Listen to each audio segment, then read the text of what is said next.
for all of us. My name is Greg Wilkerson. I'm your contracted general manager, and I work directly for your elected directors in the 5 different water districts of Paloma Creek.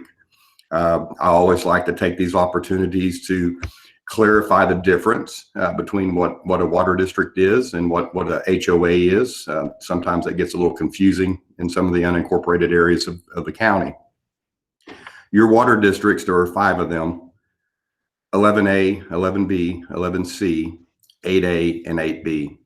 And each of those 5 districts have 5 elected and or appointed directors that serve basically as your city council.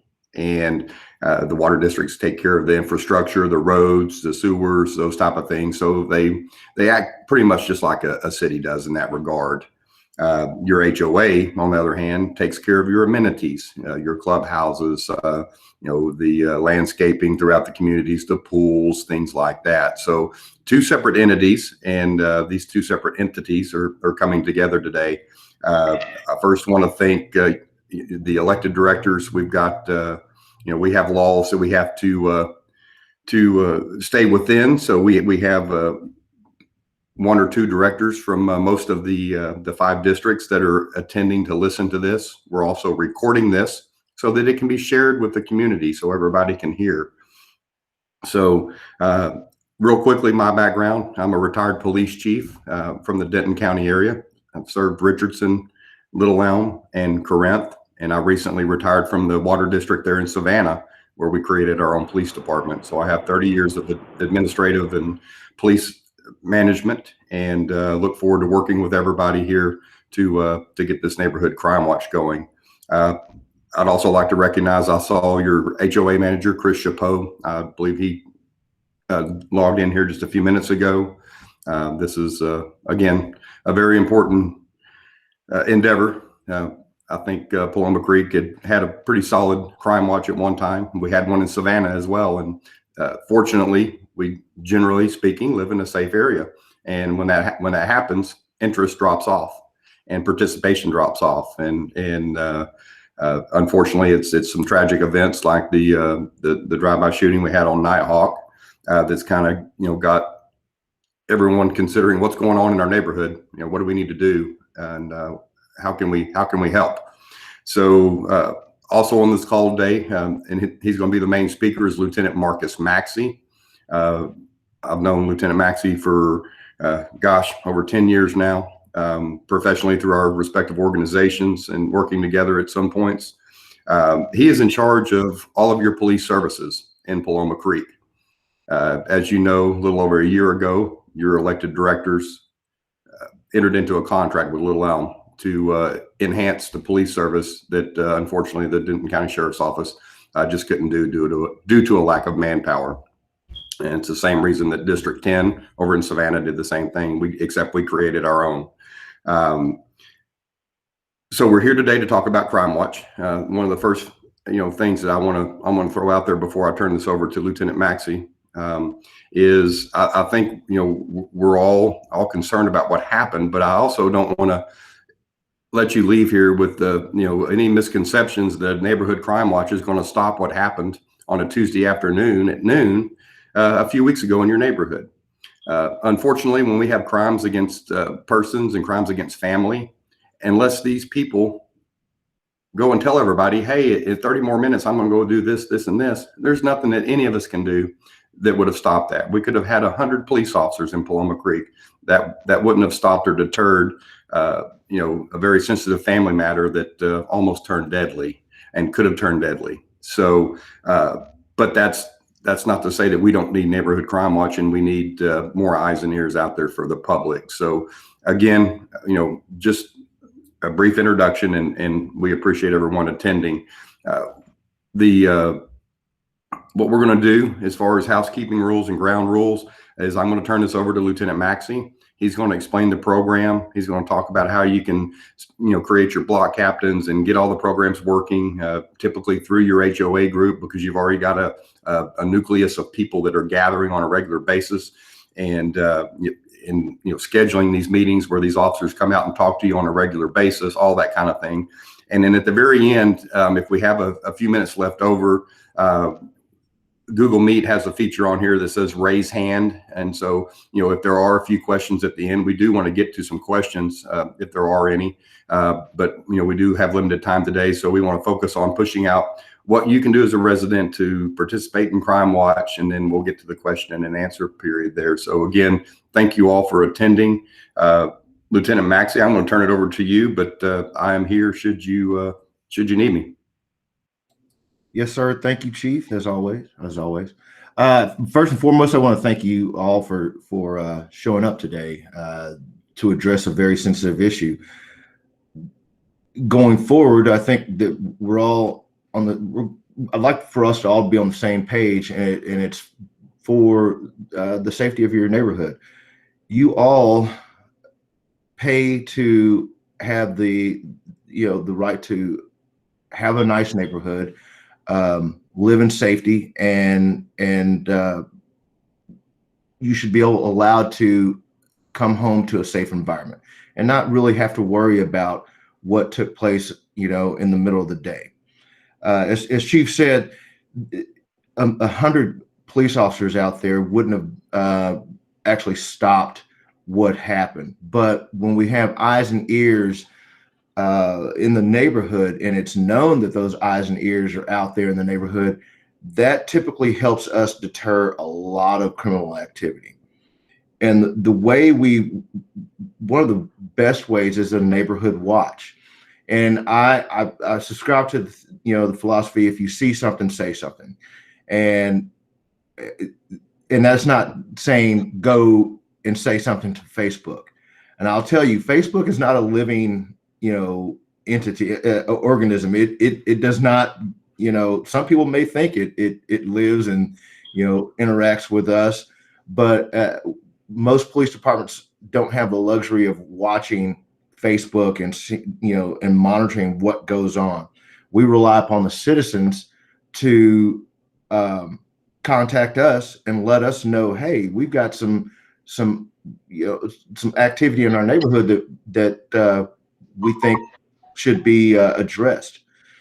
And with that being said, with Neighborhood Watch, that is, you guys are our eyes and ears, because we can't be everywhere at the same time. Neighborhood Watch is set up so each block has basically a community, and they're led by a block captain. And that block captain has meetings, at once a month, twice a month, quarterly. And those meetings are to basically keep everyone on the same page. When we help start a neighborhood watch, generally what we do is we go in and we establish who is going to be your block captain. And then we establish how many members you're going to have and what their participation is. I really think I looked at a statistic the other day regarding Neighborhood Watch, and one of the most important things I saw is, in today's world, most people don't know the neighbor 2 houses down from them. They don't even speak to them. Well, Neighborhood Watch, when you're on a Neighborhood Watch, your block captain is responsible for getting those neighbors that don't know each other to know each other. Okay, and that pretty much starts out a lot of times with a block party, and it's an icebreaker basically, and it helps. It breaks the ice and brings your neighbors together. I encourage this, and I generally will attend the block parties just to make sure that people are speaking with each other and getting to know one another. We all have more in common than we know. So with that being said, I strongly encourage you guys to come together and start a neighborhood neighborhood watch, and to help your community, to help us. We're limited in our resources many times, and some calls for service never happen because people think we're just too busy. Well, we're like 7-Eleven. We're open 365 days a year, 7 days a week. We just never close. Don't, you pay for a service and you shall get that service, but that we can't give you that service unless the phone is picked up and you call, 911 or the non-emergency number for dispatch instead of going to Facebook. And that's where I think that the Neighborhood Watch program really comes into play there. There are so many great benefits to it. I equate it to you kind of want to be the nosy neighbor, because your neighborhood is your neighborhood. You pay to live there. You pay to have your things safe. And it's important for you to feel safe. So I encourage to be that nosy neighbor. Know what's going on your block. Know what's going on your street. If you see something suspicious, case in point, if you see individuals walking around at 1 or 2 o'clock in the morning, you might want to call that in. That might be a little suspicious. If they're walking around and they're going from driveway to driveway, that's something that you might want to call in. I mean, you probably want to call into our dispatch center. And during the day, if you see the same thing, people looking into windows, we need to be called, because you never know what that individual is out there to do. You don't know what his intentions are. So it's best to be safe. With the Neighborhood Watch, I'll provide, the Little Elm Police Department will provide all the starter kits for you guys.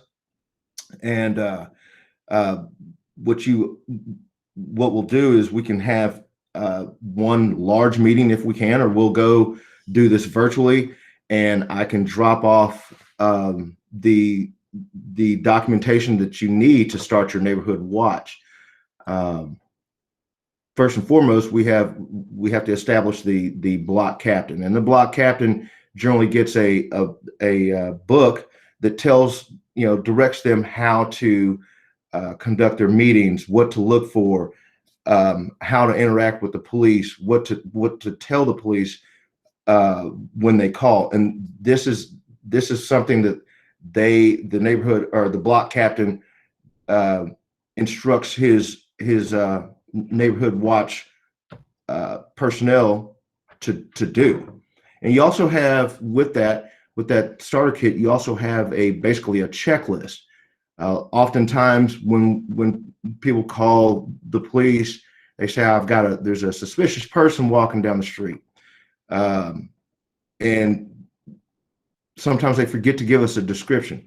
Well, we have a checklist. And if you can check that, check those little options off, what kind of shirt this person's wearing, what if they have a hat on, that gives us a better description of who we're looking for. Because there may be 4 or 5 people walking down the street that, are acting suspiciously, and you want to tell us which one is doing what. And that gives us a good sense and a good direction of who we're looking for. I think it's important for us to get this going as quick as possible. If you're interested in it, I think you should, on your block, you should come together and figure out who's going to be your block captain. And even though when your numbers go down, or when your numbers go up as it being, a safe neighborhood, and you're regaining your neighborhood back, that doesn't mean you should, start dropping off and, oh, everything's good, let's just let it, go as it is. That's when you have to be more proactive, because when you're less proactive, that's the moment when things take place, and the focus is lost, and we start seeing a more activity. I think more eyes and ears out there constantly will drive down any issues that we have. Now, of course, like Chief said, uh, there are going to be times that we just can't stop what happens. It's just gonna that's just what it is. But we can all do our part in our make an effort in trying to suppress that. So I have I have a officer that works with me, and we will be ready to assist. Uh, Also, with the neighborhood crime watch, you will purchase signs into the entrance of your neighborhood, and basically, what you'll want to do is you'll want to have those mounted on the opposite side of your stop signs. So, what that tells individuals is that are coming into your neighborhood, this neighborhood is being watched. They see it coming in, they see it going out. Okay, so those are we start with those types of deterrents. And it just kind of continues to go on and go on. And like I said, we've also kicked around the idea of maybe someone getting one of some of the blocks getting a magnet to go on the side of the car so you guys can drive around and be visible. Visibility helps us quite a bit. We also, with Little Elm, we have a citizens on patrol, which you will start to see in your neighborhoods more often as Corona took over. We lost the luxury of having the citizens on patrol out there daily, but you will start to see those individuals in your neighborhoods as another layer of safety, and they also are trained in how to contact us and what to say and what we're looking for. So this is an excellent opportunity. I hate to look at it like that, but this is a very good time for us to ramp it up and keep it going. So with that being said, I'm going to open the floor. Ryan, if you want to, we can go ahead and if anyone has any questions, I'm ready. Yes, sir. Greg Wilkerson, before we start taking a couple of questions, I wanted to address just a few questions that have come to some of the district boards here recently, and Yes, then sir. we'll open up. And I also just recently received a request from a Lester Finch too, that I hope he's on this call. I want to talk to him in a minute too, and then we'll open the floor. First and foremost, just to kind of sum up what Lieutenant Maxey said, we got some requests of, hey, we'd like to have some additional street lights. It's dark here in Paloma Creek. And unfortunately, the districts have looked at this over the last couple of years, and street lights are designed by engineers when the neighborhoods are put in. And this is not just Paloma Creek, this is every neighborhood. Matter of fact, Little Elm has some neighborhoods that have actually gone dark on purpose because of other lighting issues. But it's financially not feasible for taxpayers to fund the bill for that. And I will let you know that CoServe has estimated between $8,000 and $15,000 per pole on these streets because there's no existing infrastructure. And you're talking about digging up sidewalks and rerouting electrical lines and bringing in new equipment and things of that nature there. So I'm a former crime prevention officer. I did this for about 4 years in Richardson, and this was always a topic of discussion there, and it always is. But what we do is we just tell the homeowners, look, what you're wanting to protect is your home. So invest in some outside lights. Get some of those, get some of the lights that have the eyes on it, the motion detectors, those things. Ring cameras. I trust that most of you have some sort of recording device. I'm not vouching for Ring or Nest or any of the companies out there, but I trust that you all have some kind of doorbell camera. Those have been crucial, not only in Little Elm solving crimes, but my water district as well. And it's important that we know that you have those. If you have those and you're a willing participant of Crime Watch, let the police department know. They've got a list of residents that have that, so they know who to go to. So that's also another important feature to look at when you're trying to, really identify what can I do. Add those lights to your house, and then if you can get some type of recording devices so that they can actually capture images, that helps them solve crimes. And those are the things that you can focus on that is easy to accomplish there. So I just wanted to throw that in there to let everyone know, we've thought about it, we've done the research, we've got the estimates, and if you can imagine how many streets and poles it is, we would be in the millions and millions of dollars, and the funding's just simply not available for that, unfortunately. Nor do I think it would be a good way to spend your money. It would be better to light up those things around your house that you're personally trying to protect, not a portion of the street. So with that said, Lieutenant Maxey, Lester, are you on the call? Sure, right here. Hello. Good morning. Good morning. I understand that you had reached out to one of the directors and had some specific questions, so we wanted to see if we could address some if you still had some. Yeah, let me tell you a little bit about myself. I've done law enforcement in Tennessee. Things were done differently there. Helped out a lot of neighborhood watches, and everything you're saying, you're spot on, hands spot on. I mean, with the exception that I feel like that not just Ring, you want to make sure there's nothing in your front of your windows. Nobody could see anything that's valuable, because that's the first thing. If you live next door to an empty house, keep a good eye watch out on for those. But everything else that you talked about, you hit it just right. But the only thing different that we did is we went through the Neighborhood Watch website. I don't know if you're familiar with that.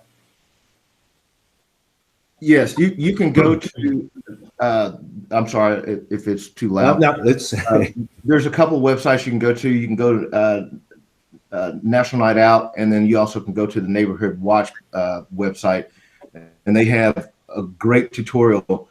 I want to interject this, that one of my officers, Officer Daigle, is certified in safe or crime prevention. And there's 3 levels to this. And the first level is the security for your home. The second level is the security for your businesses, and then overall security for, just being an expert in security for the outside of your homes and your businesses. And as Chief said, one of the first and foremost things that deters crime is lighting. You can never have enough.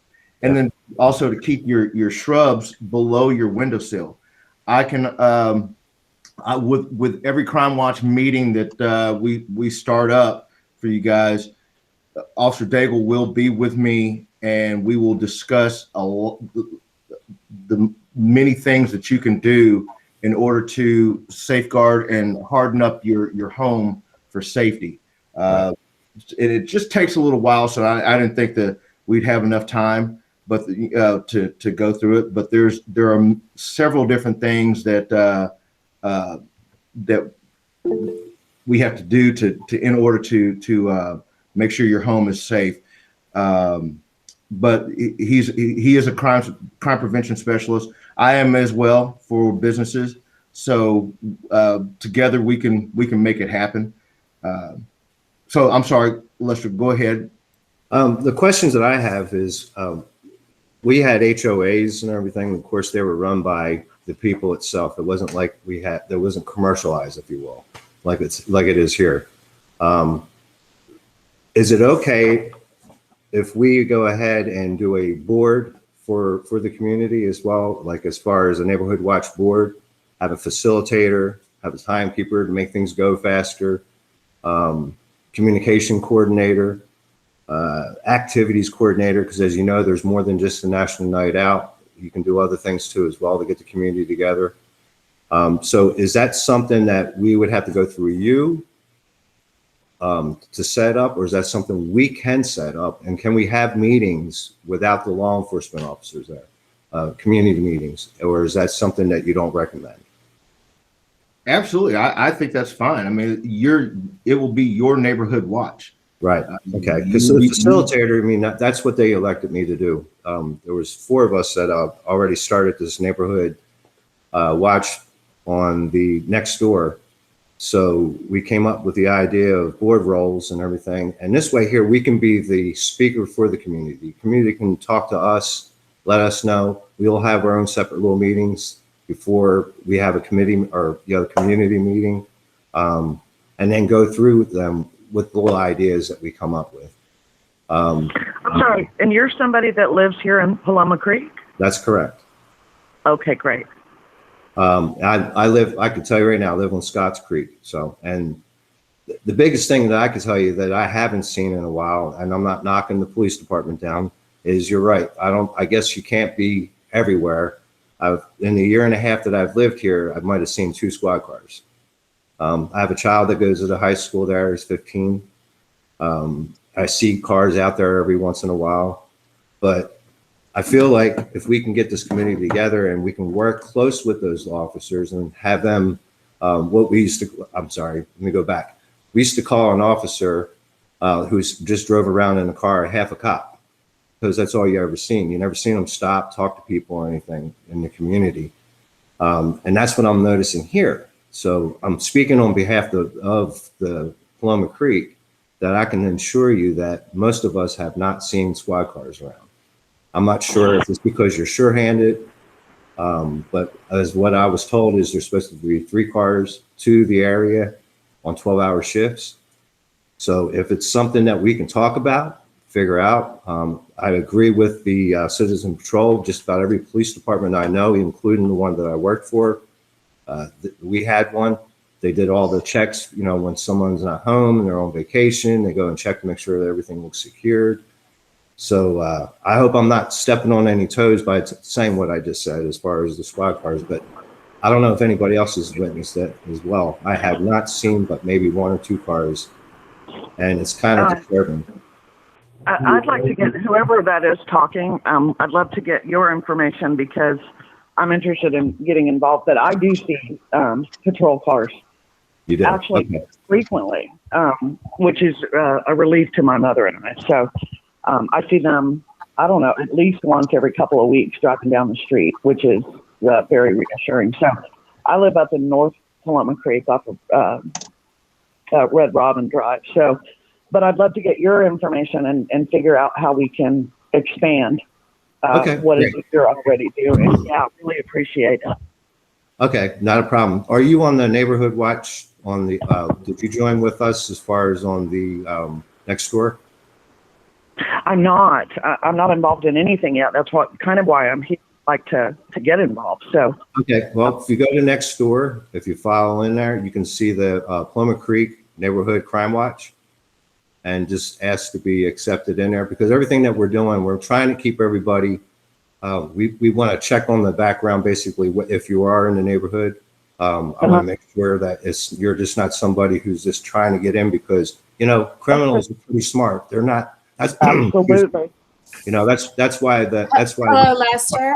Yes. Hi, Lester. This is President Carmack. We have a limited amount of time here. If we can keep this just to the questions you wanted to ask, and I'm not trying to interrupt anyone. I'm just trying to respect everyone's time. Oh no, I agree, and that's good. You're a good timekeeper. If I can, Lester, I'm just gonna. I really quickly want to address your concern about not seeing officers. I'll put it like this, and this is a very quick stat for you, and I've got one little added to it. From 2017 to 2019, your call volume for Plum Creek South, you had 4,318 calls for service. When the Little Elm Police Department took over from 2019, that's October of 2019 to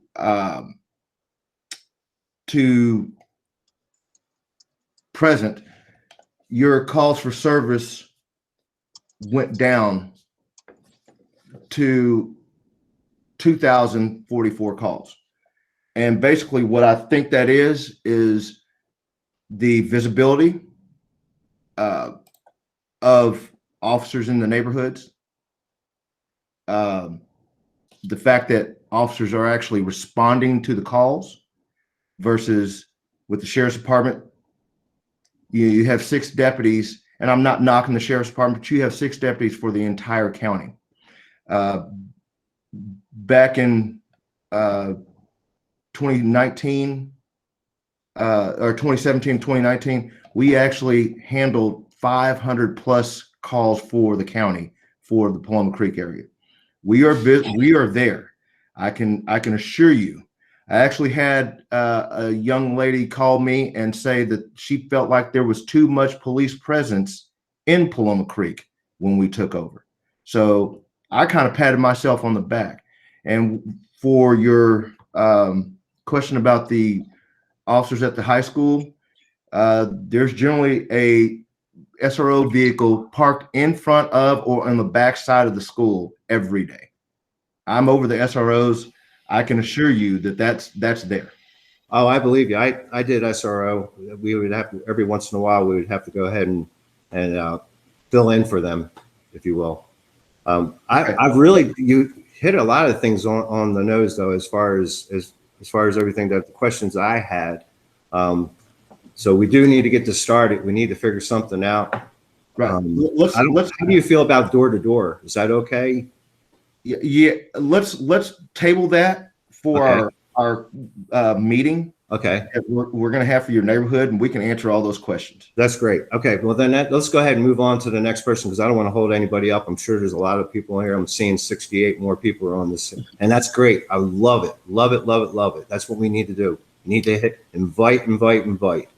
So. Okay. I'm going to call on, I'm sorry, Greg, I'm going to call on Terry Peacock, who sits on the HOA board here in our community. Hi, everyone. I just wanted to let you know that there was an HOA sanctioned safety committee several years ago. It was disbanded due to poor participation. So a couple of questions for you, Lieutenant Maxey. Would this neighborhood watch report directly to you as far as training, or would it report to a voted committee through the HOA community? You will report to your block captain, and we'll be responsible for helping your block captain get your training.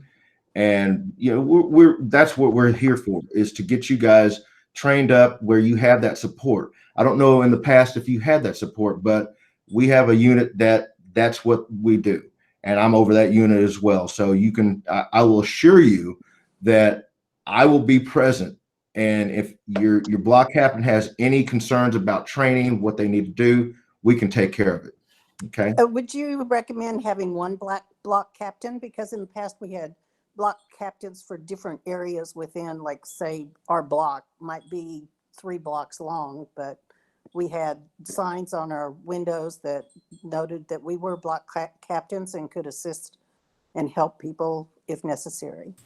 I think multiple block captains is and as long as you guys stay on the same page. Okay, thank you. All right, let's move on to the next question, please. Lady President.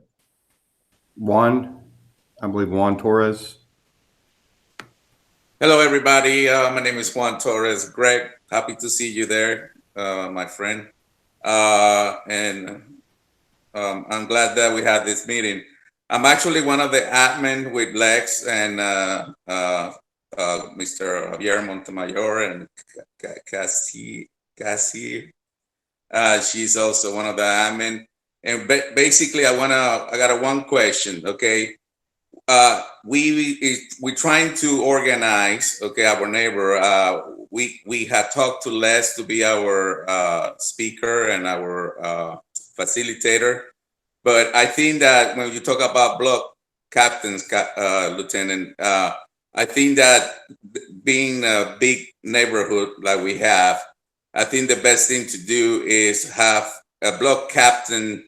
Is that what it is? The block, right? So we should have several block captains that will meet, right, with our board that we want to organize, and having Les being the facilitator to have this concern from all the block captains. That way, that block captain can make that street party that talk to his neighbors. So we have one block captain representing maybe a block, maybe two blocks if we don't have enough.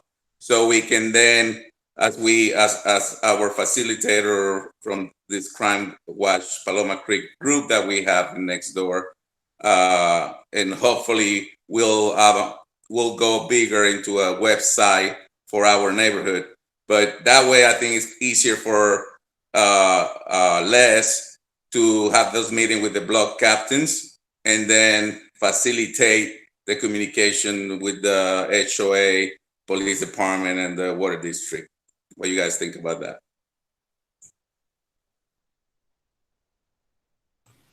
I don't have a problem with it. I think it's a good idea. Again, we get with me on a side note and we can discuss it. And I'm actually going to provide, I'm just providing my email address to everyone. So if you want to ask me a side question, please, feel free to email me and I can address it. I can call you, email you, whatever the case may be. Okay, thank you. And real quick for everybody that is listening in this meeting, it's very important that you, they say that the worried parent is investigate better than the CIA and the FBI together. I mean, we need to be talking to your kids, teenagers, middle school. They have more information than anybody that you can even manage. I mean, the shooting we have at the Little Park that sadly ended up with some young man life ending too soon. It could be averted because talking to people on the high school that we have here in Navarro, we have a lot of information. I mean, just personally, through all the teenagers, we find out that there was a family that moved from Chicago. Some kids were involved in gangs there. They come here, they start influencing our kids, right, with this criminal background mentality. And that's how the things start escalating. Crime start escalating because these kids are going through cars, trying to get money to fund their activities. So it's very important that we talk to your kids and get a little more involved. It's just a hint for everybody. And with that, I hear.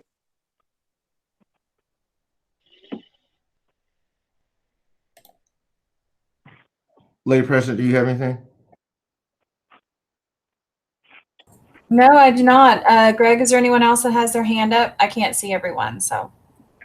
No, Cynthia, I know. I don't see. I'm sorry, Ryan. Did you see somebody? Yes, sir, Greg. I know maybe Terry, Wendy, or Linda. I saw a couple hands go up earlier, but I'm not sure if there's anyone else that might still want to speak. Hello. My name is Kathy Tillman. Oh. Hey, Kathy. That's on Navo. Hi, how are you? And you called me the other day, right? I spoke with you. Sergeant Macy or Lieutenant Macy? Ma'am, I'm sorry. Anyway, yeah, I think I spoke with you the other day because I had sent out an email about the speeding, and I have people that are racing back here on Salt Branch, right off of Navo, right by Bell Elementary. And then also I hear them speed racing down Navo. I used to see a lot of police presence, and I really appreciate it. And I see you guys driving through the neighborhood during the day because I work from home most of the time.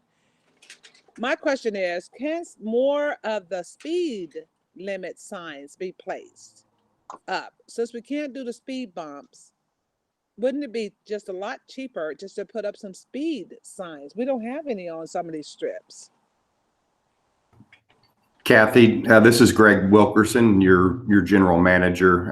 That would be a question for the water districts, and I meet with each of the 5 districts on a monthly basis, and I will definitely making a note of that right now. And what we'll do is we'll check the areas, especially on those main thoroughfares, as you've described, and take a look at that signage, and that is definitely something the directors can consider.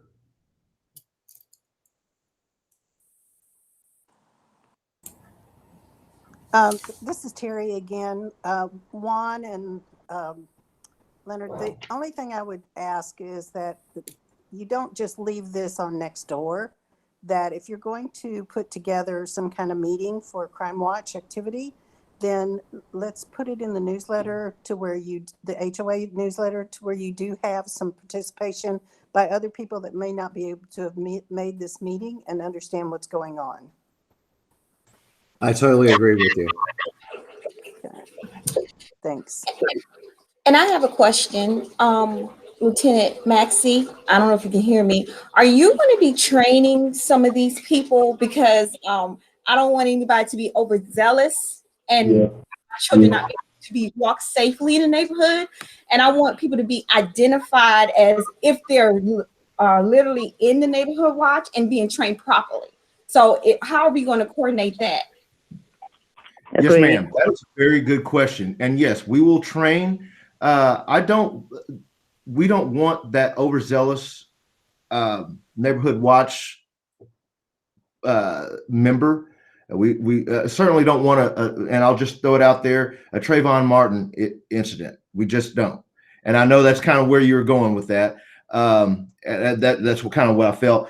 But it is very, very, very important. If you see someone that you think is suspicious, it is not your duty to go and intervene. We will train you just to be an observer and nothing more than an observer. We don't want you to intervene. That is our job. And yes, we will go over that multiple times. It will sound like a broken record, but because that can ultimately, as you saw with Trayvon Martin, can turn deadly. So yes, we will go over that constantly. We're just eyes. That's all we are, just eyes. So those great question and a very good response from Lieutenant Maxey. Absolutely, President Carmack. So those that have questions, please raise your hands and please try not to talk over others. It makes it difficult for us to hear everyone's concerns, and that's what we want to do here today. So okay, I've got 3 in queue. President Carmack, Pat Hinkle, Pat.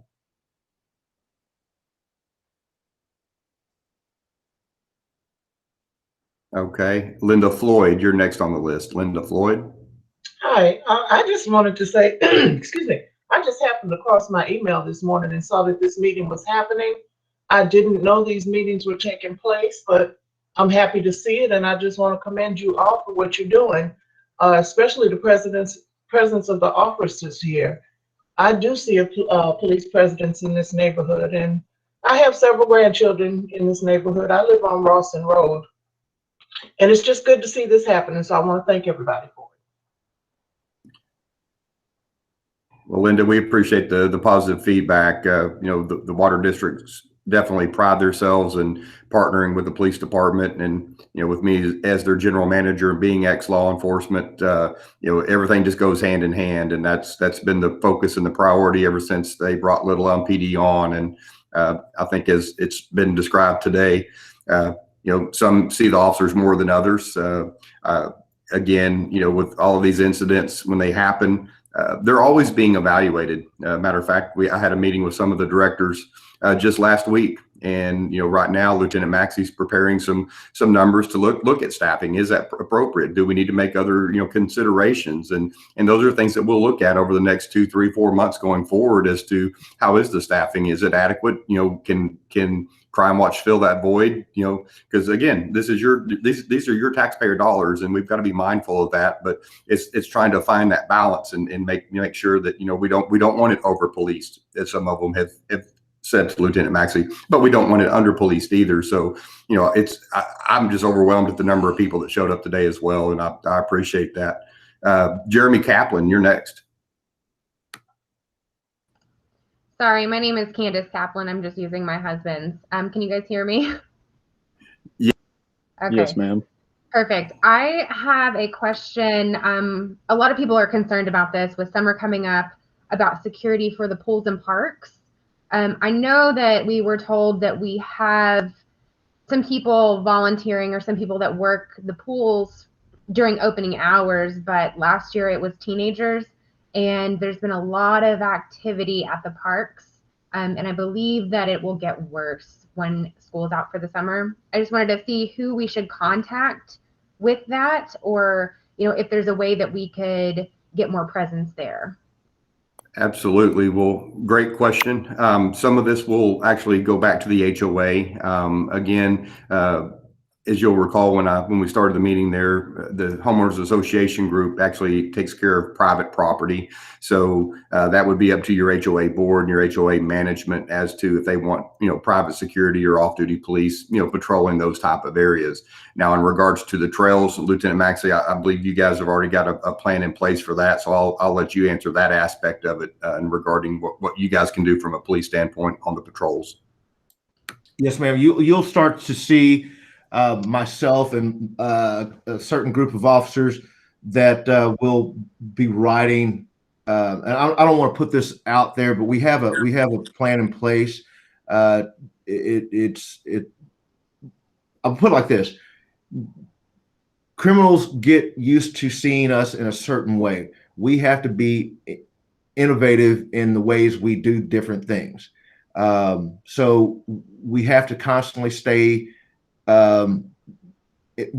being fluid. So you'll see some different ways that we will be patrolling, and you may not see us and you may see us. It's just but the trails are one of our main focuses this summer, and there will you'll see an increased police presence on the trails, and you will see an increased police presence in some of the areas that we consider target areas. So that right now, that's all I can say about that. Okay. Perfect. But it's not something that we put on the back burner. We have to suppress crime constantly. It's not handled in 30 minutes or 30 minutes like a commercial. This takes time. This is not an overnight solution. We have to continue to do different things because you have some very intelligent criminals out there, and they stay one step ahead of us in some areas, but then we gain ground when we do things differently, and we have to constantly do things differently. And it may look strange to you guys, but it's an effort that we have to take, a move that we have to do in order to keep them off guard and off balance. So, ultimately the goal is to get that element out. Okay. So we have to be unconventional in our efforts in order to move individuals away from your neighborhood. Okay. As far as what the HOA is responsible for, when is the next HOA meeting that everyone can attend? This is Chris Chapeau with the HOA and the general manager. So the next meeting that we're actually having would be the annual meeting. That will be May 27th. We're about to send out that announcement to everybody. So that would be an awesome time for people to show up. The main reason for that is an annual meeting of the members, meaning that it's actually your meeting. The board of directors will host it. They will give a presentation, but at that point, a lot of your questions it's a great place for you to have your questions answered. Is the annual meeting.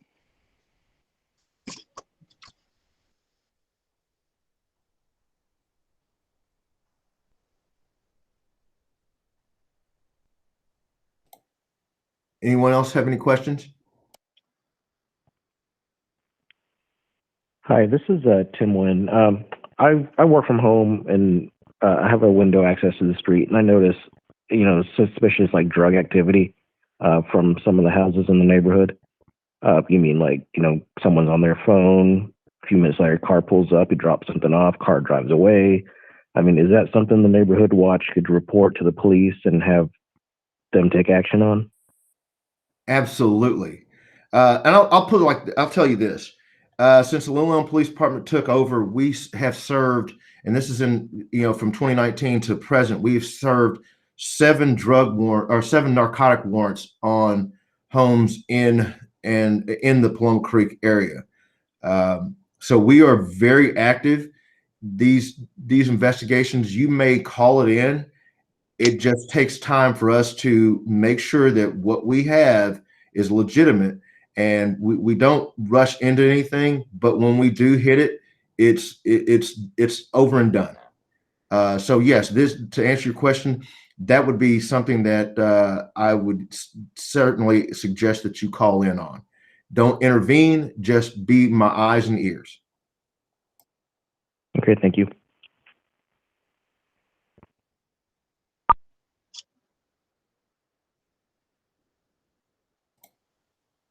Next question, please.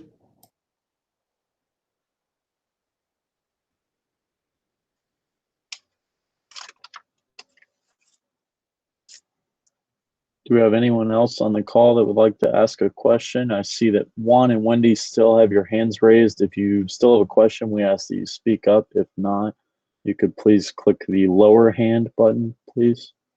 So we're no longer under Denton Police. We're under Little M now. Wendy, that's correct. This is Greg Wilkerson. Okay. When Little Elm PD took over in 2019, prior to that, it was Denton County Sheriff's Office, and we also had some off-duty patrols that I supervised out there that were the black and white Tahoes that said Paloma Creek on it. That all went away. The districts converted those Tahoes over, and Little Elm took those over and then bought additional vehicles. So since 2019, Little Elm PD has been doing your services. Now I have seen a couple of questions too. I'll jump in real quick. Right now, Denton County is still dispatching for you guys, right, Marcus, at this time? Yes, at this point in time, Denton County Sheriff's Department is still dispatching for us. Next year, we are moving to a different, our own dispatch. And so how that will look is when you call Little Elm Police Department, you will hear Little Elm Police Department dispatch or 911, Little Elm 911. You will no longer hear the county dispatch. And we'll put that out in conjunction with the HOAs, your districts, and make sure everybody knows. But the good thing is no matter what, when you dial 911, it's going to the closest cell tower and the closest dispatch facility. So either way, you can't go wrong. Even if it did go to a cell tower and make its way to Denton County, they would transfer you over to Little Elm with a push of a button. So the only thing right now is if you report something non-emergency, then yes, you would need to call actually a 7-digit number there to Denton County to get their non-emergency. But 911, you're going to get a Denton County dispatcher. They're going to already see your location or ask that, and they'll see that you're in Paloma Creek. And they, like I said, we've been doing this for well over a year now, so they know when it comes from Paloma Creek, Little Elm does those services there. But great question again, Wendy. It's good to clarify some of this to some people. And we've got about 2 more minutes. Ryan, do we have someone else with a hand raised? Yeah, real quick. Hey, Juan. Yes, sir. I believe Juan wants to speak. Yeah, real quick, going back, and this is more to the HOA, directed to the HOA and the HOA board. Going back to the information on the monitor for the pool, being the season coming up, I'm very concerned that a lot of these teenagers monitors were not even CPR qualified. I asked several of them, and that's why the concern is, and with that, and I don't have no problem with teenagers as long as they're responsible and they need to do their job correctly. Okay, if not, then we have an issue there. If they are gonna be too afraid to enforce rules, then we definitely have a safety issue. But also a bigger safety issue is that these kids, or this person, this monitor, whoever, will have that they're not CPR qualified or certified. I mean, Chris Chapeau, the general manager for the HOA here. Yeah. So as far as the pool monitors go, we have one pool monitor each pool for the entire time the pool is open. So last year, we asked our pool monitor company to do its absolute best to honestly just make them as old as possible.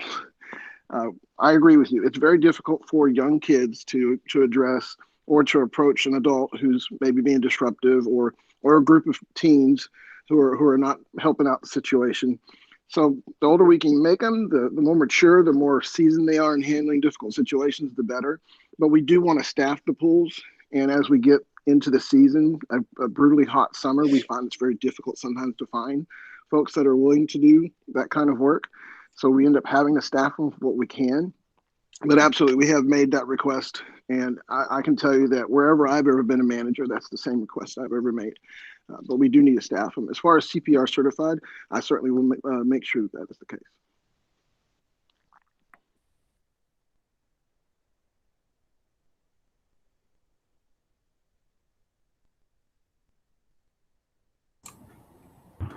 Well, all right. Well, ladies and gentlemen, we're actually right on time. It's 11:01. I think this went very well.